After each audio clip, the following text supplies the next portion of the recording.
Good evening सांग मैंने जय जगन्नाथ। माँ मंगला द्वारा आपण मैंने बहुत भल थे मुझे आशा तो आज आमर काली अष्टपहरी होता। आज आम नगर कीर्तन गाँव में बुलूँ से आम पणा प्रस्तुति करूँ।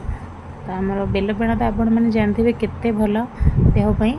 तो से नगर कीर्तन तो आसले समस्ते किए ठंडा दिखती किए बेलपणा दिखती। तो आम से पणा प्रस्तुति करूँ।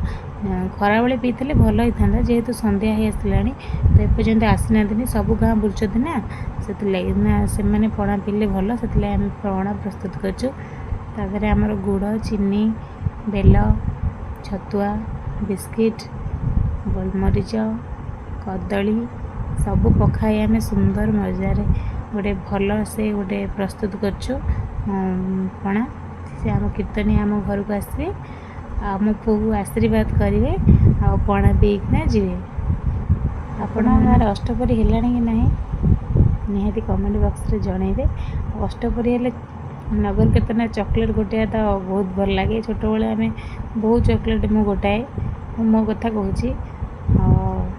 तो आज छोट पिला मानकर पूरा खुशी केते सारा चॉकलेट आम पणा प्रस्तुत हो गला। केमती लगुच आपको निहाती कमेंट बॉक्स रे जन।